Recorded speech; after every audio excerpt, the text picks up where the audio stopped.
Esse vídeo é para você que tem pouca carga horária e quer estudar para um concurso público, quer passar no concurso público porque precisa, né, ter um emprego melhor ou ainda nem tem emprego, precisa de renda, é mãe, trabalhadora ou é trabalhador, como eu fui, que trabalhava, estudava para concurso, fazia faculdade ainda. Enfim, vamos falar sobre um monte de coisas aqui. Eu vou trazer 11 passos, né, 11 dicas para você organizar a sua rotina e também a sua cabeça, seu pensamento, para estudar melhor, com mais produtividade, mesmo tendo uma baixa carga horária, beleza? Se você não está inscrito no meu canal, inscreva-se, ative as notificações e tem que dar o like, gente, porque o algoritmo do YouTube pede like e quer distribuição, compartilhamentos, enfim, façam tudo isso, beleza?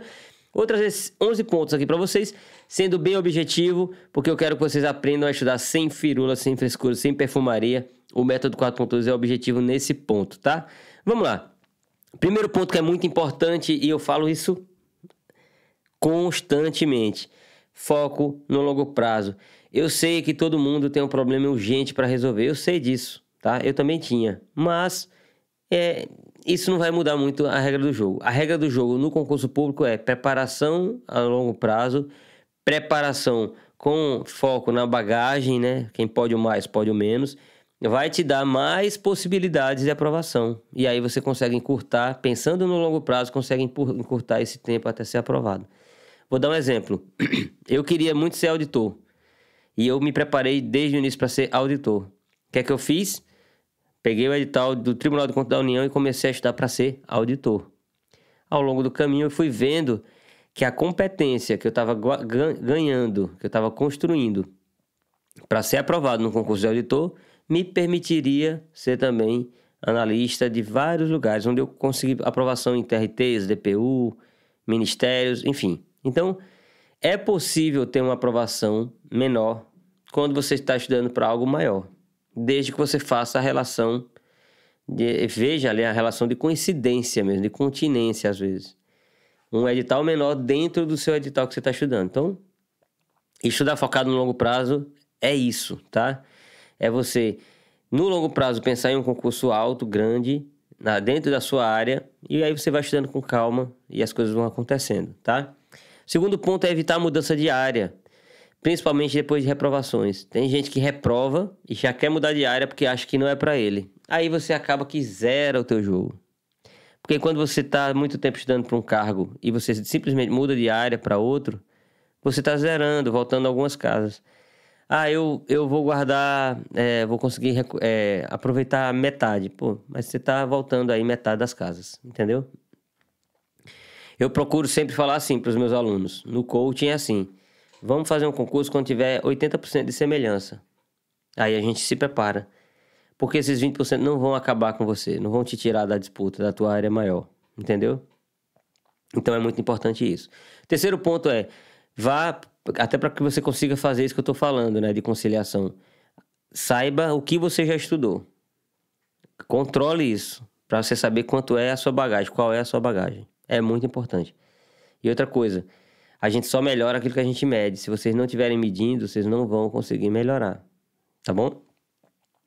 O quarto ponto é, tenha segurança daquilo que vocês estão fazendo, confiem no taco de vocês. Se tiver na dúvida de se está retendo ou não alguma disciplina, não volta para o início dela não, pelo amor de Deus. Faz um teste, faz questões. E aí nessas questões você vai ver se você está bem ou não. Esse tipo de teste eu fazia sempre, inclusive no coaching eu coloco às vezes uma semana de teste para ver se a pessoa está realmente com uma bagagem boa. Na maioria das vezes era só um achismo e aí a gente toca para frente. É daí, né, é assim que a gente consegue evitar que o aluno seja um aluno da quinta aula, tá? Aqui no meu canal tem vídeo falando só sobre o aluno da quinta aula, para quem não conhece ainda. O quinto ponto, né, que eu ia falar, que eu queria trazer para vocês, é que deve haver uma proporcionalidade aí dentro da tua carga horária. Que você não coloque muita revisão, nem muita questão, tem que ter um equilíbrio. E esse equilíbrio dentro do método 4.2 é de 50% para a teoria, 42% para as questões e 8% para revisões. A gente tem que trabalhar para caminhar com velocidade, alinhado à prática, porque é a prática que vai ensinar para a gente, de fato, como é que aquilo pode ser cobrado. E as revisões, elas devem ser focadas nos erros. Por isso que eu bato tanto nessa questão do 24, 7 e 30, daquele método lá que usa a curva de esquecimento como base científica, né, e tal. Para que vocês caminhem, porque se você fizer um estudo e uma teoria para 3 revisões, ou 3 revisões para uma teoria, vocês vão ficar muito distantes aí da aprovação, beleza?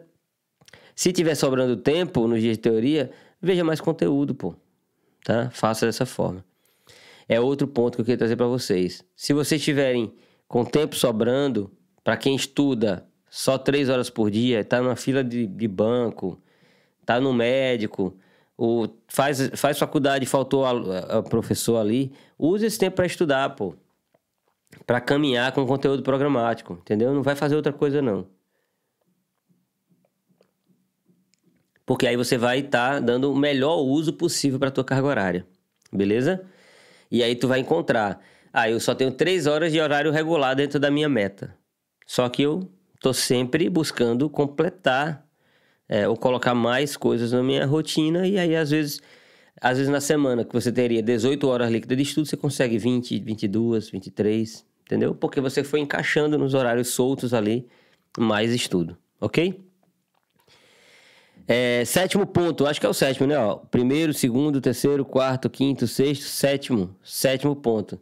Vocês estão estudando para serem generalistas. Então, vocês não têm que encarar como se vocês estivessem fazendo um doutorado em cada um dos assuntos que estão estudando.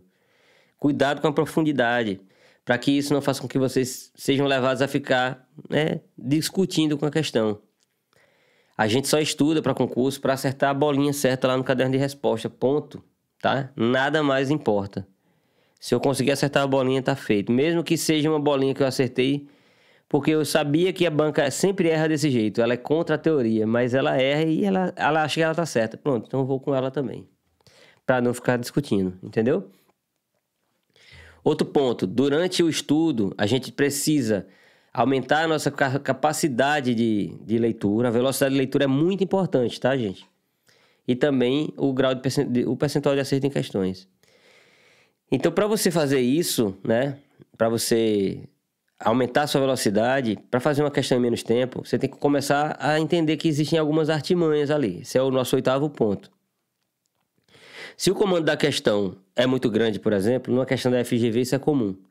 Não fica lendo todo o comando da questão até ir fazer as questões, não. No teu dia a dia, você já vai ler as questões ou ler aquela frase imediatamente ali anterior, as alternativas, para você ter ideia do que está acontecendo. Já vi muito isso acontecer, de os textos não terem nada a ver com, assim, serem realmente dispensáveis. E isso faz a gente ganhar performance no treino, em casa, e na prova também. Na hora H lá você consegue fazer uma prova mais rápida.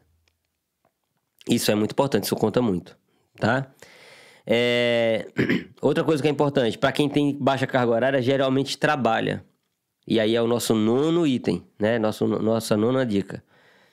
Quem trabalha, tenta colocar pelo menos um tempo de estudo. Se você estuda 3 horas por dia, você estuda 2 tempos de 90 minutos. Essa é a minha recomendação. Pelo menos 1h30 antes de ir pro trabalho. Acorda mais cedo, que tu já vai... É outra vibe. Você já vai, meu amigo, assim, lá em cima de autoconfiança, porque você já saiu de casa com 50% da sua meta batida. Isso faz muita diferença. Acredite nisso, tá?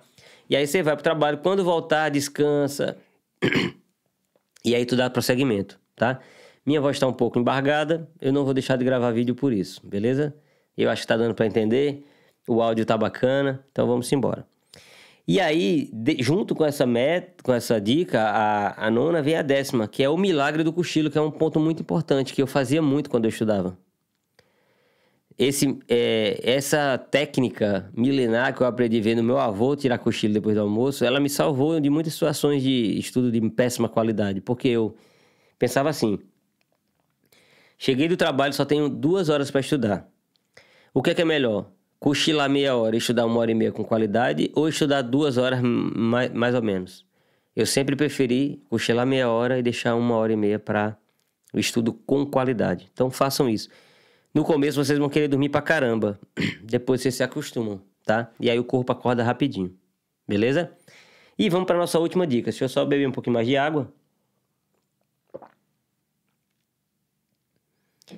Comecem, a última dica é mais importante. Comecem a meta de vocês no sábado. Por que isso, Rafael?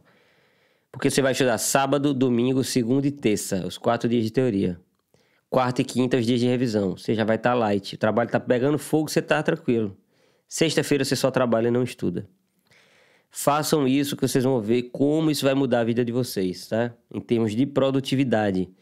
E não se preocupem, porque vocês vão estudar só 3, 4 horas no domingo. Não vai acabar teu domingo todo não, nem teu sábado. Você vai conseguir descansar ainda, tá? Só que aí você tirou o peso da semana inteira estudando e trabalhando pesado. Agora você tem 2 dias de teoria, segunda e terça. Quarta e quinta mais ou menos livre. E aí sexta-feira tá de boa, tá? Porque quarta e quinta são os dias de revisão. Você vai fazer basicamente questões e vai só revisar o que errar. Não tem muita teoria.